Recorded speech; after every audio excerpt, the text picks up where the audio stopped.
Abril de 1912. El Titanic zarpa como el símbolo definitivo del progreso humano. Un palacio flotante donde la tecnología y el lujo prometían vencer a la naturaleza. Pero entre sus cubiertas, dos historias humanas esperaban su momento. Una demostraría que el heroísmo no siempre lleva uniforme. La otra, que la astucia puede florecer incluso cuando el mundo se hunde.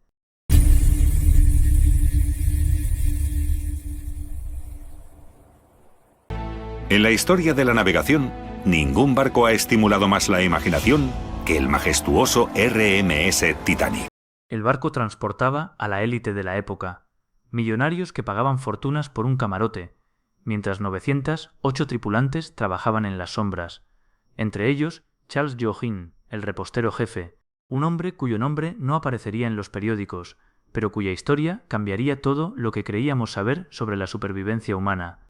El Titanic había zarpado en su viaje de inauguración desde Southampton, Inglaterra, hasta Nueva York. Y a bordo se encontraban algunas de las personas más ricas e influyentes del mundo. Joughin no era un marinero, ni un oficial. Era el hombre que amasaba el pan que los pasajeros ricos despreciaban en sus platos. Pero esa noche del 14 de abril, su oficio lo convertiría en algo más que un testigo del desastre. Observen bien este momento. Charles era un repostero muy bueno y lo alababan por la calidad de sus productos. Y no solo hablamos de pan, sino también de postres y de toda clase de cosas así. Era un chef con mucho éxito. ¿Qué haría un repostero en medio del caos? La respuesta desafía toda lógica. Mientras el pánico se extendía, Joughin tomó una decisión que nadie esperaba. No corrió hacia los botes, no buscó un chaleco salvavidas.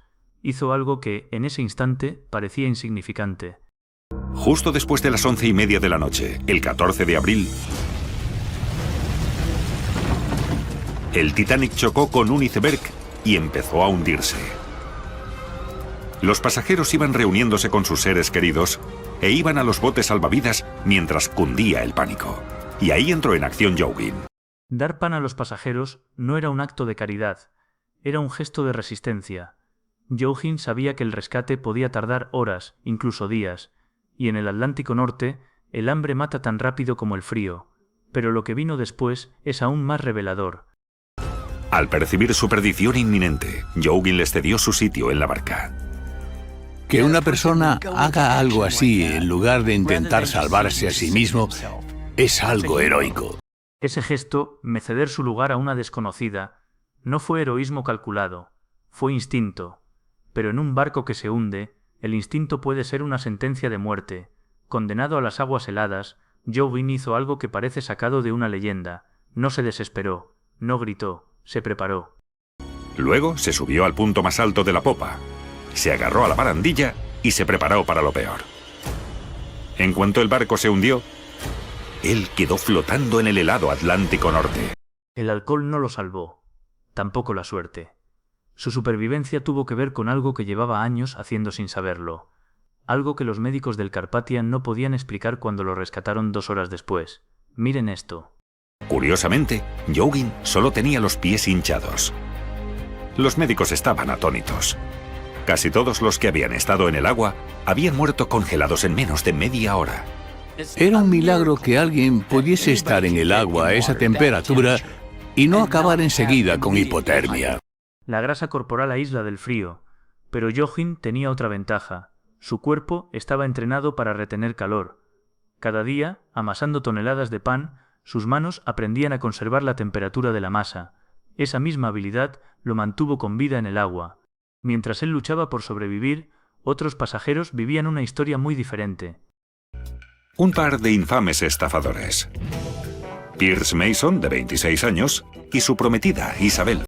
Pierce Mason e Isabel no eran pasajeros comunes, eran estafadores profesionales, expertos en explotar la arrogancia humana, y en el Titanic encontraron su presa perfecta, 2 maestros de ajedrez que creían saberlo todo. La pregunta es, ¿cómo convencieron a 2 genios de que una mujer podía vencerlos?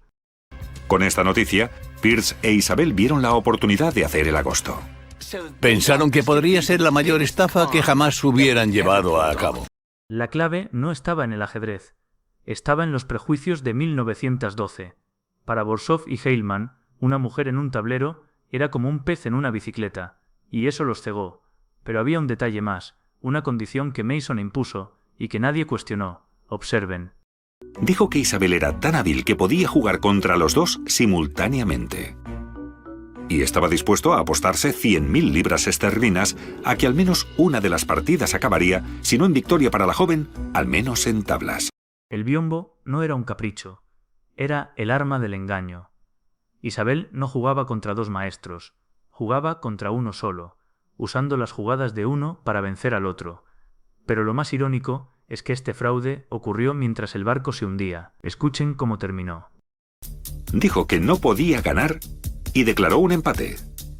Mason e Isabel recogieron su enorme botín y dejaron tras de sí a dos jugadores de ajedrez muy frustrados.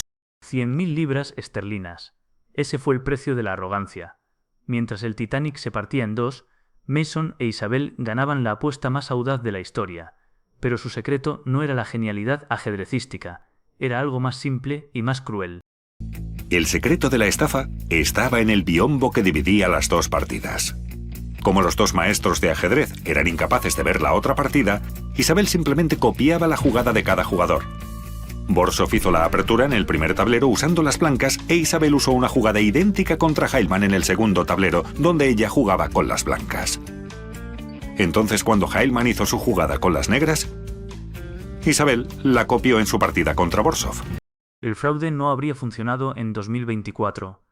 Hoy, una mujer ajedrecista no sorprendería a nadie, pero en 1912 los prejuicios eran el mejor cómplice. Mientras Joggin sobrevivía gracias a su oficio, Mason e Isabel lo hacían gracias a la ceguera de su época. Dos historias que demuestran lo mismo. En los momentos críticos, lo que nos define no es lo que sabemos, sino lo que creemos saber. El Titanic se llevó a 1.500 personas, pero estas dos historias flotan hasta hoy. ¿Fue la supervivencia de Joggin física o karma? ¿El fraude del ajedrez genialidad o simple oportunismo? Ustedes deciden, pero recuerden, en 1912 el mundo creía que el Titanic era insumergible, y sin embargo se hundió.